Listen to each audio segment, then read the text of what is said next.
Hello, everybody, and welcome to the Magical Learning Podcast for this week. This week we have a guest, and it's an amazing conversation. Our guest is Belinda Morgan, and we talk about why part-time work is a critical driver of inclusion, and one that most workplaces are failing to take full advantage of. If that concept intrigues you, let me tell you this is a great conversation. Belinda does a great job explaining it and how we can get the most out of so many different people by including part-time work. Enjoy and have a magical week. Hello, everybody, and welcome to the Magical Learning Podcast for this week. As you can tell, we've had two team podcasts, but we have another guest this week, and that's very exciting. We're excited to meet them. But before we get into that, let's check how the team is going. So, Jeanette, how has your week been? Jez, heaps better than last week when I was crook. My antibiotics worked, yay! So I'm back to normal, which is awesome. And I was just sharing with the group, I arrived home this morning at 10:30 a.m. where the temperature was 2.5 degrees and foggy as. So, but now the fog's lifted. So later on this afternoon, I'll sit up the back in the sunshine. Very excited for that. Very cool, very cool. And it was you also came down to Melbourne this week to see us. People will be able to catch a bit of that in the last podcast, but it was good to see you as well this week. John, how was your week? It's been busy, Jez, but yeah, look, I keep looking out the window here at the office and think I really would like to be outside rather than being here, but that'll come. And then a busy weekend ahead. So no, it's been good. Upright and breathing. Yeah. How's have you had any of those cold runs? Mum was saying that 2.5 degrees or whatever. How's the running been going? Yeah, I think this morning it was only about 5 degrees or 6 degrees. So that's balmy. You know, it's always shorts weather. I don't wear long pants, so it's shorts weather, but it's almost t-shirt weather. No. Oh, yeah. No, I definitely don't. It's t-shirt and rug up and beanie, and yes, it's very cold, but that's Canberra. Yeah, that's fair. That's fair. Jess, and how's your week been? My week has been good. People remember I've been talking about I was working on the show the last couple episodes, but that's been put on hiatus due to the host has had a family emergency. But that will be up in the future. So if you're looking forward to that, it's still coming, just in the future. So that's been my week, and I caught up with you as well, Jeanette. Belinda, how has your week been? My week has been fabulous, actually. None of this 2.5 degrees business. I was in Fiji earlier in the week on holidays with the family for the school holidays. And then I was actually in the Gold Coast for work yesterday, running a training program there. It was also beautiful and warm. And now I'm back near Manly in Sydney, and it's 20-ish degrees here too. So I've had a beautiful warm weather week in many different locations, and it's been lovely.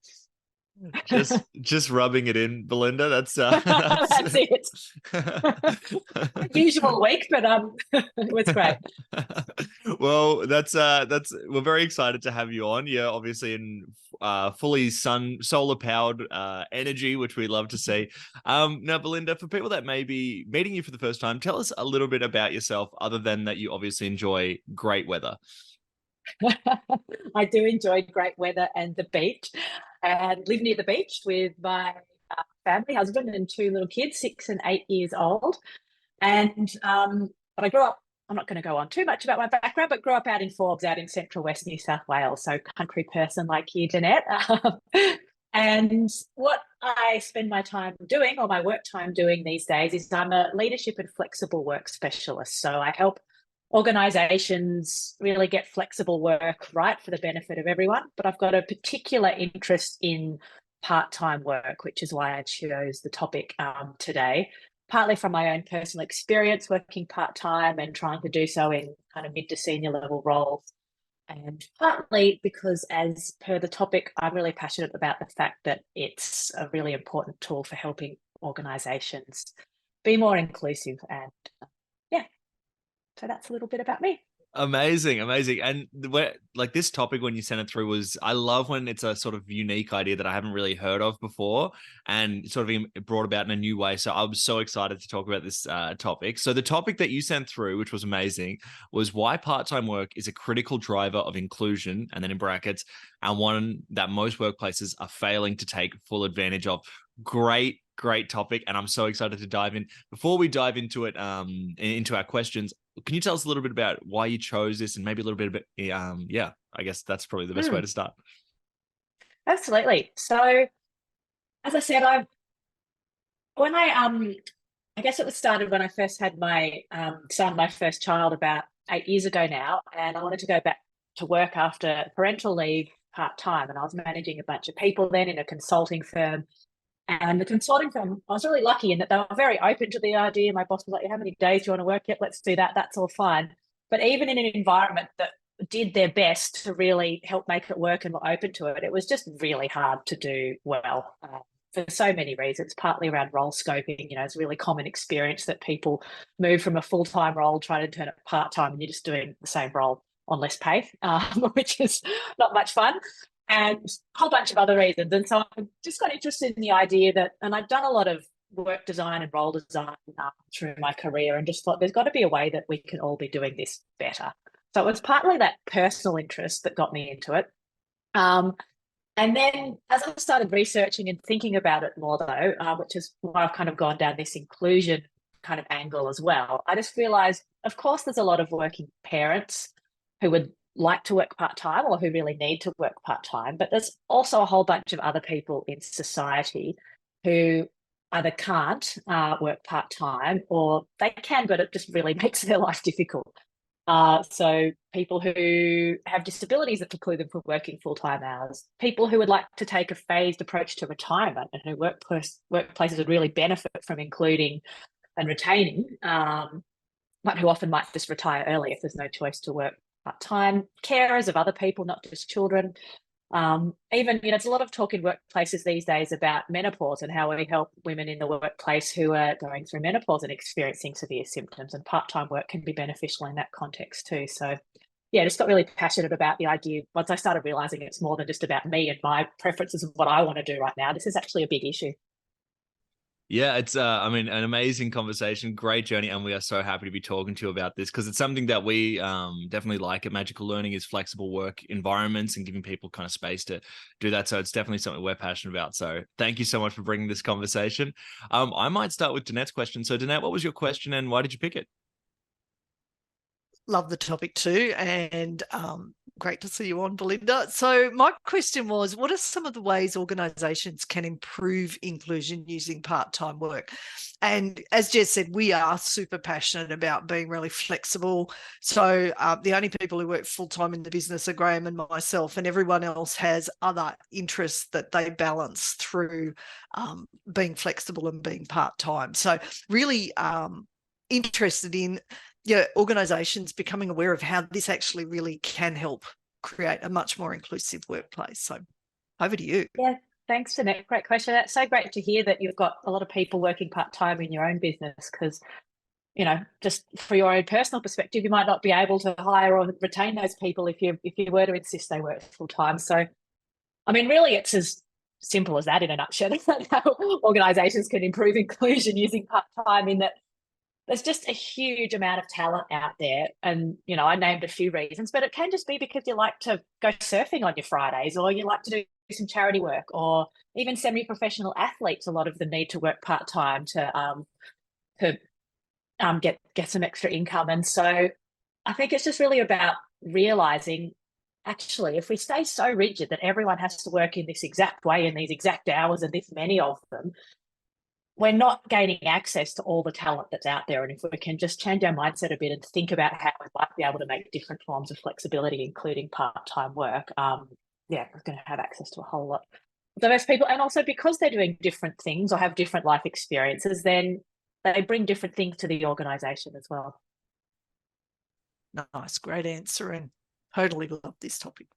The other thing I should mention there actually is that at the moment, 20% of the Australian workforce works part-time, which surprises most people. So it's not just this tiny niche issue, a small subset of society who want this. It's a big number of people who need or, prefer to work part-time. And so just thinking about that can help organisations too. Amazing. Yeah. It's definitely true. A lot of people that are sort of my age, I'm 29, but I know a lot of people that do part-time work as, also just to keep things different, day to day, they have different stuff to do, keeps them sort of mentally active in a different way. Yeah, great. All right, let's jump into John's question, because I actually love this question from John because it brings in a topic that I'm interested in. So John, what was your question? Why'd you pick it? Well, I actually got I'll ask that one in a sec, but my question, Bill, is, has COVID actually helped with part-time work? And it's just a thought that I've had because, working where I do, you see there's been a real desire over the past previous few years to have people at desk doing work, because when you're sitting at your desk, you're definitely working. But with COVID, it's work from home. So has that actually allowed greater flexibility or a greater inclusion, I guess, of part-time workers into the workforce to allow them to have that work from home opportunity? It's a really interesting question, John. And I was hoping at the beginning of COVID that this kind of shift of everyone working at home would then extend to people thinking more broadly about flexible work, including part-time work.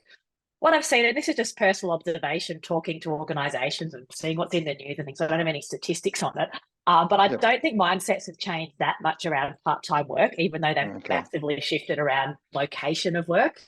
It's a different form of flexibility. What I would say, though, is that a lot of people are able to manage their lives better in a full-time arrangement through working from home, and therefore maybe not need to go part-time, because I can pick up the kids from school and then go back to work instead of having to say, can I finish work at 2:30 for the day and then go home. So I think it has benefited people who need more flexibility in different shapes through that way, but I don't think mindsets have changed in my observation massively around the benefits of part-time work, or that it should be something that we're doing more of.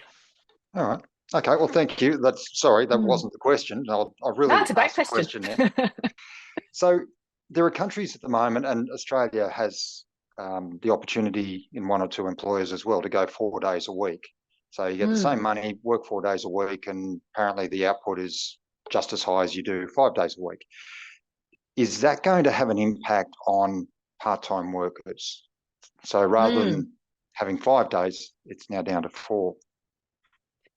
Yeah, really important one. I think this 4-day week move is really, really exciting because, and just for listeners who aren't so familiar with how it all works, as John said, the idea with these 4-day week, when you hear that specific term being used in organisations moving to a 4-day week, is that employees, they call it the 100-80-100 model. So employees receive 100% of the pay they did, so same full-time pay, reduce their hours by 80%, so from 5 days down to 4, on the proviso that they continue to produce 100% of the same output or productivity.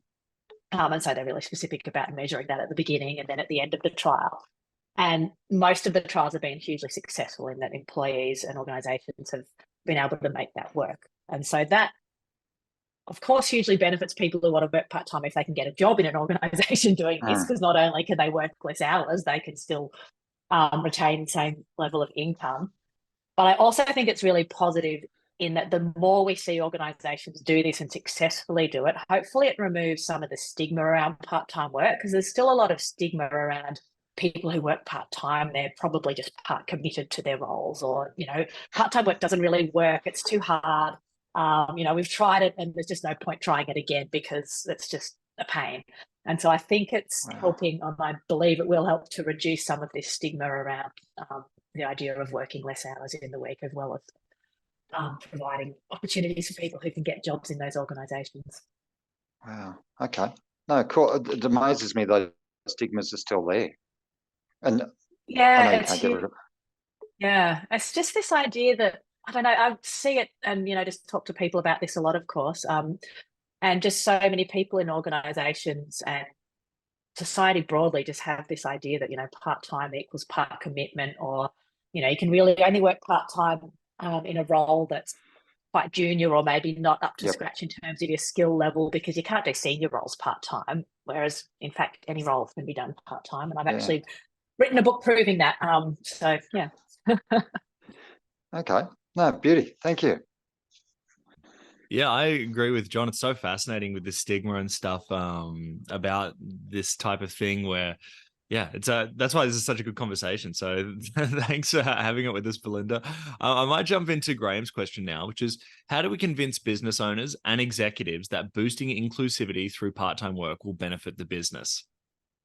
Yeah, really interesting one too. And I think it is about these misconceptions and myths about part-time work and how do we bust them. So there's this real perception out there that it's a zero-sum game, I guess is another way of describing it, that it's, helpful and a nice favor that we're doing to some employees who might want to work or need to work part-time, but there's nothing in it for the business. It's all downside for business owners.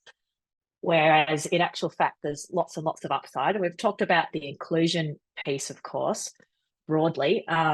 The other piece really relevant to inclusion is thinking about targets organisations have and objectives they have around getting more women in senior management roles, executive and board level. And, whether we like it or not, the fact at the moment is that women shoulder the majority of household and caring responsibilities broadly, and so therefore need access to flexible work more than men do. And, hopefully we'll see that shift over time. It'll become more equal at home and in the workplace. But the reality right now is if we want more women in senior management roles, being able to offer different forms of flexibility that allow them to manage their work whilst continue to grow big, exciting, challenging careers is going to make a huge difference. So that's one thing, hopefully business owners and executives are interested in. As well as the inclusion piece broadly that I talked about on all the different people in society who want or need to work part-time. But then there's also, we talked about the 4-day week and the results we're seeing. There's a productivity piece that research is showing time and time again that working less hours can actually help people to be more productive. Just because we're sitting at a desk 40 or 50 hours a week, we're not working all those hours most of the time. And so the research actually shows that people can produce the same amount, not just 4-day week studies, but other studies in less hours. And so that's an interesting one for businesses to be thinking about. And then for smaller businesses, there's an interesting one around cost saving. So being able to access, really specialized or senior level talent that you might not have the budget for otherwise. It can be interesting to think about, well, what if I can hire that person in 3 days a week? And people are often hiring people on contracts on short-term basis to pull in some expertise. But another way of thinking about it is, can I hire someone who has these skills who prefers to work part-time?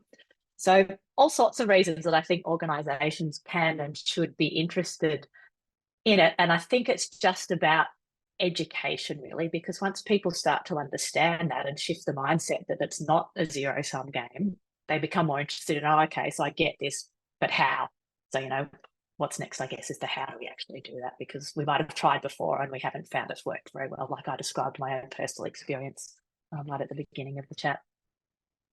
Yeah, that's such a good way to look at it as well, Belinda. And I think that, I was also wondering, do you think that this 4-day work week or, part-time working will become more of a factor with people choosing jobs in the future?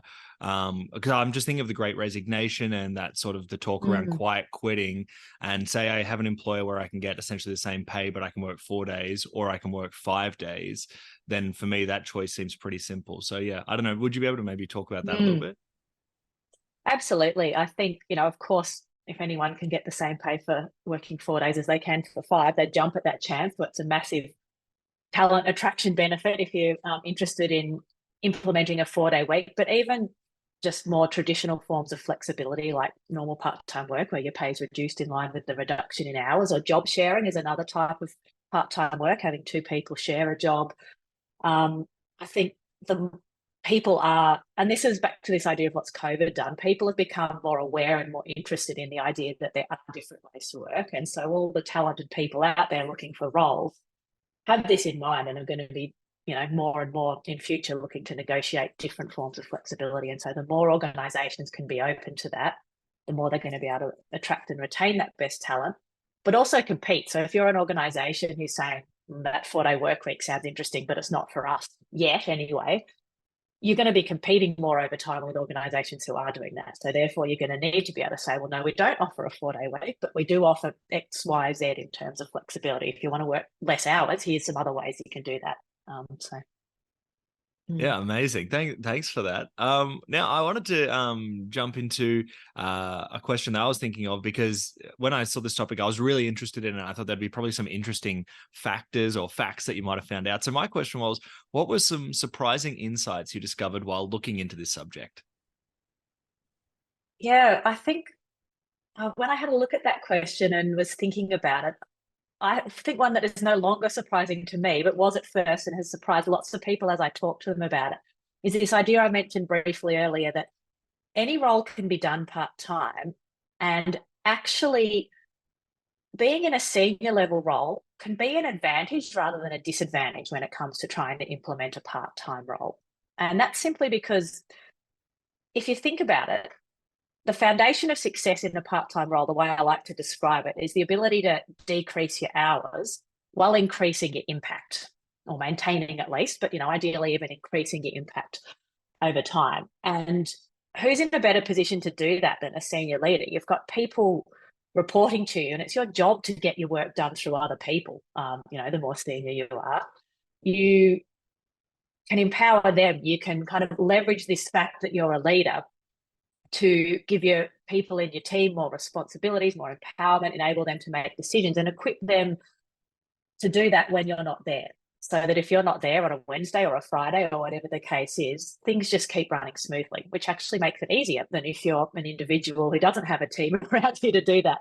So I think that's really interesting. And even if you just think about the best leaders you've worked with over time, they're not the ones deep in the weeds micromanaging everyone and everything all the time. They're the ones who set the direction, make sure people are clear on their roles, and then empower them to go and do it. And so that's something you're quite easily, maybe a bit of a stretch, but that's something that is perfectly possible to do in a part-time role at a senior level. And in the book I wrote, I went out and interviewed a bunch of people working in fairly senior level roles, including a lawyer who was in a big law firm in Britain working on Brexit and leading the law firm's kind of Brexit piece. And he was working part-time, and, really senior executive in IBM, someone in healthcare, quite a senior position, executive role in healthcare. And all of them were able to do their roles, do them really well in a part-time capacity through this idea of, this isn't all about me. Yes, I'm the leader, but I can go out and empower others. And also that's just part of your job as a senior leader too, thinking about who's the next generation of leaders too. So the more you do that, once again, there's kind of broader benefits for the organisation as well. Amazing, and so interesting as well. I think they're great case studies. And we'll mention the book at the end so people can go check that out, because it sounds like an amazing read. But let's jump into Kanika's question. People that have been listening to this conversation, maybe they're employees, maybe they're employers. Kanika's question was, what are some basic steps businesses can take to dip their toes into this practice? Yes, excellent question. Because once, as I said, you're on board with the idea that maybe we should think about this more, that's definitely the next question on everyone's mind, because it is a challenge. Organisations are not doing it well. And if anyone listening has worked in a part-time role or seen those around you in your organisation doing it, you've probably seen some of the ways that it can be really hard. And so the first thing I always recommend organisations do is, if you've got people currently working part-time, just firstly go out and talk to them. What's working well for them in your organisation? What are the challenges? What can you learn from that people who are actually in your organisation doing it right now? And common sticking points that people often find are the one I mentioned earlier around the scoping of roles. So if you're going to turn a full-time role into a 3-day-a-week role, it's now 60% of the hours and pay. And so how do you actually make it 60% of the workload as opposed to retaining 100% of the workload? And then what do you do with that other 40% is, of course, the next question. Where does that go? So do you need to then hire another person 2 days a week to take that on? Or are there, often there's things that just don't really need to be done when you look at everyone in a team's role, and you can get rid of some of the work. You can reallocate it to someone who would provide an excellent development opportunity for, who has a bit of capacity. So there's lots of ways to address that question of what do we do with the other 40%, but that's definitely one that people often find as a sticking point as they go out and investigate. And then another thing organisations really need to think about is performance review and promotion processes. So another thing that you often see is that people work part-time and then get stuck at the level they're at because the organisation's processes just aren't set up to measure their performance fairly compared to their colleague doing a similar job who's working full-time. And so making sure that the systems, but also the education for the managers and the people running the performance review and promotion processes are in place so that people can continue to progress their careers, because otherwise what you find is people will love it for a while, and then they'll either leave for somewhere else or they'll just stay stuck at this level where they're not giving their best to the organisation, but they don't leave because it's too hard to find another part-time role elsewhere. So that's a couple of things, think about talking to people on the ground, thinking about your role scoping, thinking about your processes. And then it's often about finding, the last thing I'd say, really important step to do is think about, if you don't already have some relatively senior people working part-time, are there one or two people who would be interested in doing that? Or even when you open up a new role, can you hire someone in on a part-time basis so that it's being role modeled from the top? Because like any change, if you can't see people at the top doing it, people assume that it's not as acceptable or that you can only reach this certain career level, mid-level managers say, and then that's as far as you can go if you want to work part-time. So making sure it's role modeled from the top, really being demonstrated that this is something in the organisation that supports and something that if you want to continue to work part-time over the long term and progress your career here, that it's going to be possible to do. Great tips. Yes. Thank you, Belinda. Love that. And I hope that some people are listening to that and maybe thinking about doing that for their business, or if you're an employee, thinking about, how can this potentially work where I'm working? Well, before we get out of here, let's grab some final thoughts from everybody. So, Danette, what were your final thoughts on today's conversation and why part-time work is a critical driver of inclusion? So firstly, Belinda, thank you so much, because that was a great conversation. It got me thinking about, when we did the introduction that Graham and I both work full-time and everyone else works part-time. I'm like, that role modelling bit is really important as well. So wait till Graham gets home this afternoon. But the other thing that actually really flicked the switch for me is when people have that stigma around part-time. I don't know any board members that are full-time board members, as in for one company, they work full-time. And so these are the most senior people making the most senior and big strategic decisions, and they all work part-time. So maybe a lot of the senior people just need to look at themselves and go, well, if we're doing it in this type of role, of course it could work at any other level. And definitely I love that idea about senior people being able to work part-time, because it gives you that space then to be able to think more strategic. So great conversation. Thank you so much. I'm pretty sure we're going to get you back again, because I reckon there's some more conversation in this one. Thanks, Danette. I'd love to come back and chat again. Yes, awesome. Yes. Awesome. And thank you, Danette. Great questions and final summary there. John, any final thoughts on today's conversation and why part-time work is a critical driver of inclusion? Yeah, look, I was just surprised, still surprised at the slow changing of the mindset for management or for companies to say that, it's too hard, or, we don't want it. No, I get the realignment, reallocation of work stuff, but to me, I agree with you, Bill. There's so many opportunities to get good staff, even on a part-time basis. You've got to look at it. You've got to be considering it. And a manager once said to me he wanted to go play golf 5 days a week, and that was his management style. And along the lines of, he had the staff in the positions doing the job. He didn't need to be there watching every day, every moment of their day to see what they do.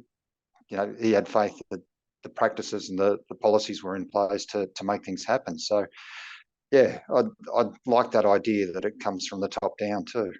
Yeah, so thank you. No, really good. Thanks, John. Yeah, and I have to kind of echo what everyone's been saying. What a great conversation. I feel like I was really excited to have this conversation, and then I've learned so much throughout it. So thank you so much, Belinda.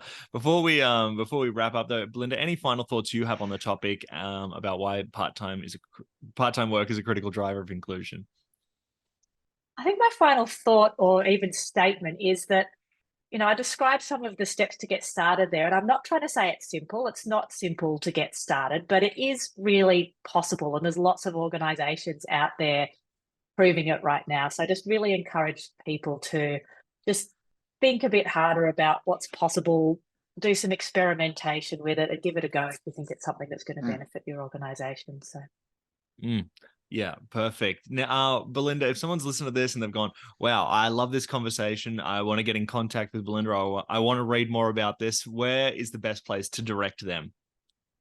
So my website, belindamorgan.com, or LinkedIn, and we can pop a link in the show notes, I'm sure, for that, is the social media platform I'm most active on. So those two would be the best places. Fantastic. And also tell us about your book that you wrote. What book can people go check out that you wrote about this? Yeah, sure. You can find that on my website or online retailers. It's called Solving the Part-Time Puzzle, and it's really about how to succeed in a senior level part-time role. So really practical steps for people doing that based on all the case studies I mentioned.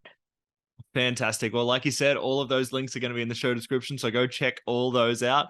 To the regular team, thank you so much for the great questions and great conversation today. Belinda, thank you so much for joining us on the Magical Learning Podcast. And until next time, everybody, have a magical week.